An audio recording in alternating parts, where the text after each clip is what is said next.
Hey, what's up, people? This is Dwayne Ross, the author of the book No More Crumbs. Celebrating you discovering your tag, your talent, your ability, your gift, and putting it to work in the earth. That's what we do right here. Now here's the thing. I'm coming to you today because I want to invite you to an event. What you're going to see over the next few days, over a whole week, is a bunch of different little snippets of me talking to you about coming to an event. This event is going to be set up so that you and I have some really quality time.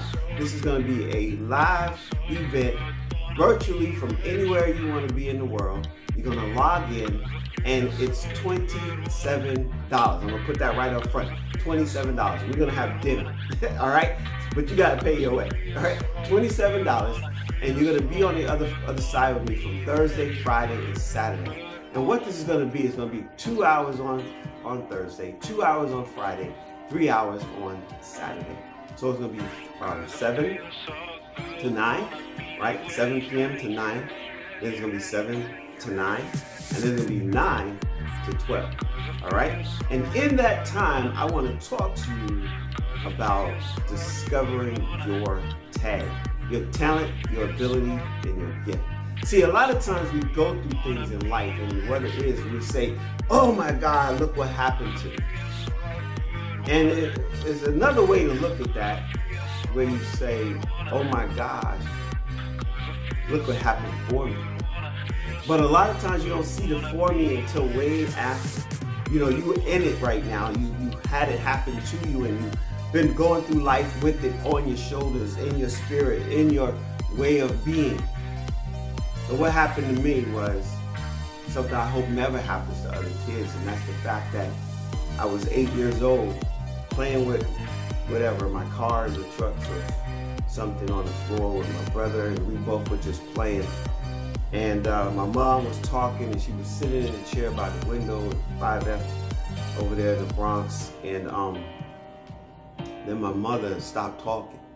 Now we were playing, and I asked another question, and then I noticed that she wasn't answering, and I stood up and I started talking to her, and she wasn't talking back, and I nudged on her, and she wasn't talking back, and I realized that she was not talking back.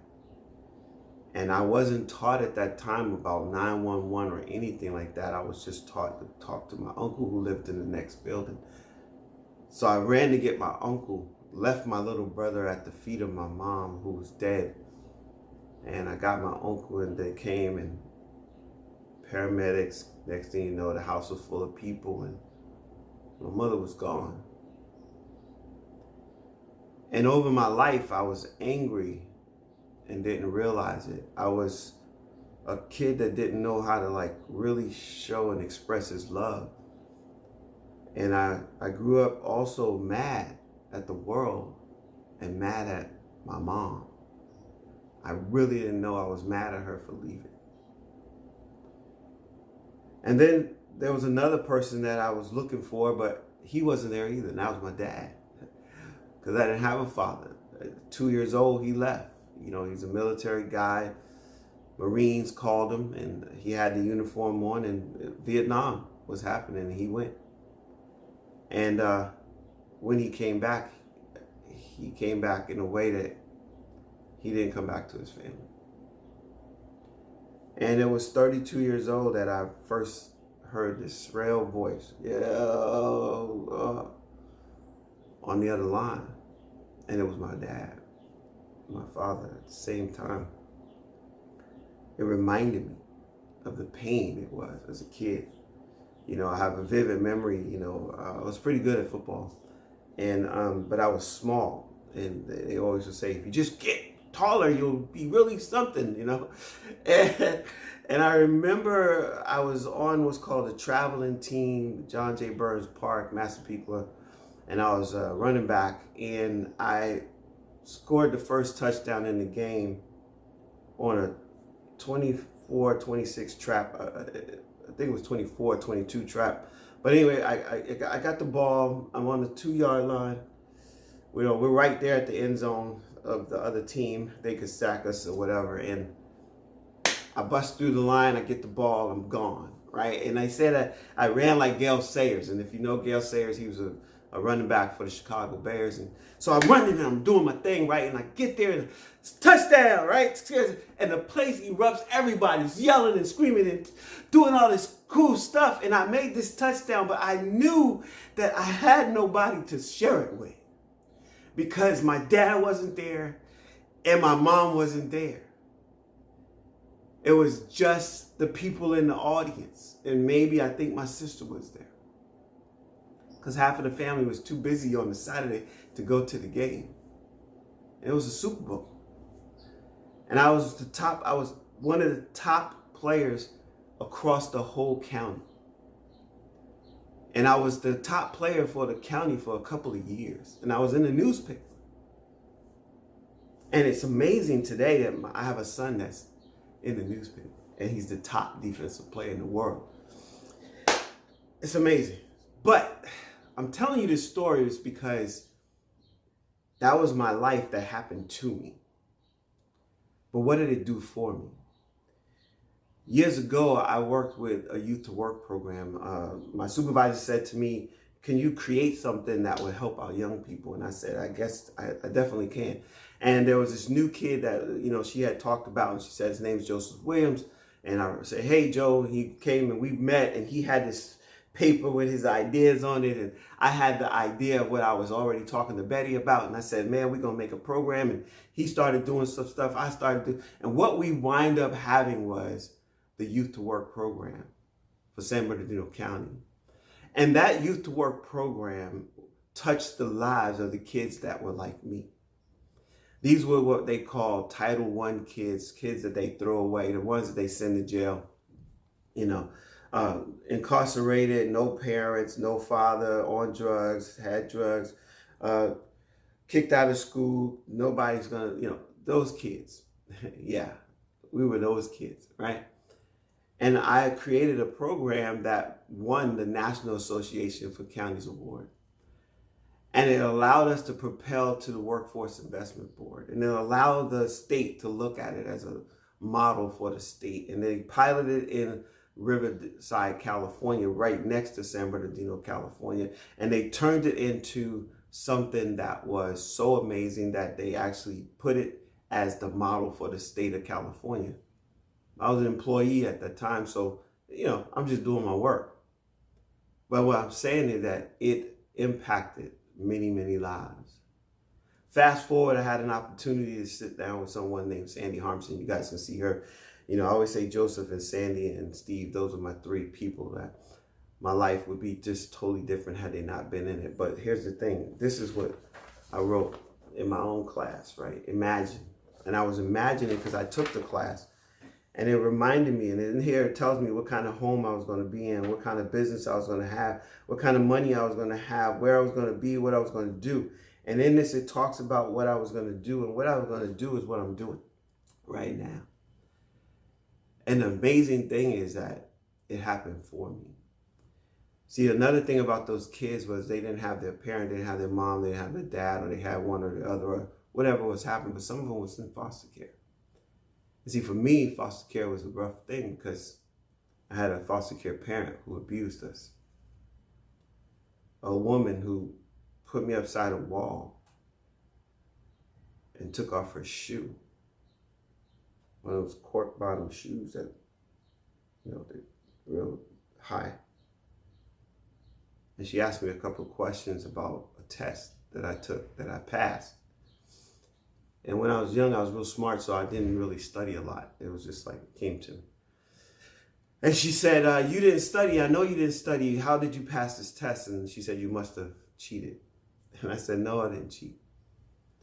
And she said, you had to cheat because you couldn't get this score. And I said, well, I don't need to cheat because it's boring. It's easy. What she didn't know is that I had, as a kid, grew up in my grandfather's school. My grandfather taught us everything we needed to know, how to read, how to write, everything, before we were even allowed to go to school. And so going to school to me was really boring because I was a lot smarter than all the kids in the class. But she hit me in the head, and she hit me twice. And on the second one, this scar, my head bust open, blood's everywhere. and I go to the hospital. But she had threatened me and said that if I told them, they would take me and my brother away. And we would go into foster care deeper, and I'd never see him again. But when I talked to those kids, I talked with authenticity. I was able to be so authentic that I could touch their heart with what I've been through. So a lot of times when I say, yes, you've been through it. And if you've been through it, then you can help other people. And so what I want to invite you to is my event that I'm having called the No More Crumbs Discover Your Tag event. And this Discover Your Tag is leading up to a bigger event, but that's going to be the one that is only going to cost you dinner, $27 for you to get together with me on a Thursday, Friday, and a Saturday. It's going to be Thursday night, Friday night, Saturday morning. It's going to be from 7 to 9 p.m. on Thursday, and Friday. And then we're going to meet again in the morning on 9 o'clock to 12. And at the end of that, I'm going to invite you to our bigger event, our summit. But at that time, we're going to already have met and talked about you discovering your tag, your talent, your ability, your gift, and how you can put it to work in the earth. And maybe you want to put it to work in the earth through a book. I wrote a book back in 2004, No More Crumbs from the Table. And it was celebrating you discovering your tag. But I'm reinventing this because I came to a place in myself where I realized there's a whole nother generation who didn't get the teaching that I had in here, that I was doing this stuff. I was on the stage with Les Brown, on the stage with Jack Canfield, but somewhere in there I played small.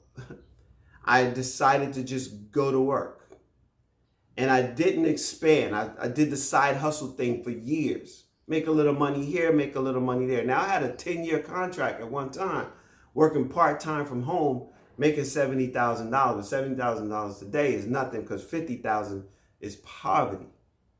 It's crazy what happened with inflation. But anyway, I'm inviting you to this event to discover your tag, to get deep about your story. Because your story could be a book like mine was. And this book, $9.99, got me a speaking event that was $2,000 change. I say $3,000. And at that speaking event, it opened the opportunity for me to help other people. And I started doing coaching on the side. And I started doing this and that. And then I went back to work. And whatever happened in life happens in life. But you got to look at it from, does it happen for you or just happen to you?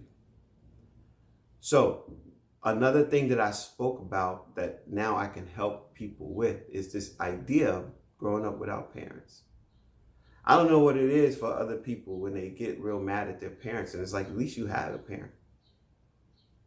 My mom was dead. I didn't even know how to call 911 because they didn't teach us that. They taught us a whole bunch of other stuff. I knew how to read and write and all that, but I didn't know 911. As a matter of fact, I don't know if they even had 911 at that point. I think it was, you call the operator calls the hospital calls the ambulance calls the police. They didn't even have 911 when this happened. That's how crazy that is, right? But my dad, growing up without a father, I get the ball. It's a Super Bowl. I take a left, I take a right. I get through the crowd. Boom, I get to the end zone. Place goes mad, right? I'm looking for my father. But I know he's not there. I'm looking for my mom. I know she's not there. And all my life, I grew up without these parents, these people that's supposed to guide you and show you different things. And my son asked me not too long ago, he's like, why did you teach us this? There was so much more to be learned. And I said, I only taught what I knew. I could only teach what I discovered. And I'm glad that he's on this new path for his own discovery. But I want to help you with your discovery. If you're seeing this anywhere, video, YouTube, post, Facebook, wherever you're seeing this, I'm inviting you to this event. Check out the link. It will be somewhere. If it's not there today, it will be coming. Because over the next few days, I'm going to be sharing information, having lives, this kind of stuff to talk about all of what I'm telling you. And I'm inviting you to discover your tag, your talent, your ability to gift, and find out how you could turn it into an industry that's going to serve you better than your job, serve you as good as your job. Now, I'm not a person that bashes job because I love my job. I love what I do what I love. But here's the thing that I am saying, that you could take this part-time thing that you do to help other people, and it could be a phenomenal income opportunity. That's why I did Passion2Profits TV. If you want to look at those, the link is in the description or somewhere here, right? Because Passion2Profits TV was celebrating other people, telling us the story about their passion. What's your passion? What's your dream? What do you have on your imagination? I imagined this years ago. And when I read it and see that I'm there, and there's other things that I've done that's on this sheet, that I have put this away for many years. It's amazing, amazing. See, the event you had nothing, no control over. But the response or the reaction you did. Jack Canfield teaches E plus R equals O. Let's talk about that O. Let's talk about you discovering your tag. No more crumbs. The rediscovery. Discover your tag. And let's put it to work in the earth. Join me. I hope you do. It's an open invitation from me, Dwayne Ross, the author of the book, No More Crumbs. Celebrating you, discovering your tag, your talent, your ability, your gift, and putting it to work in the earth. Look forward to seeing you on the next page, the next post, the next YouTube video, the next live, the next whatever you see, live event. Hey, wherever you see me, I'm looking for you. Take care, be blessed. We'll see you soon. Tell a friend. Share the information. You won't regret it. I get it.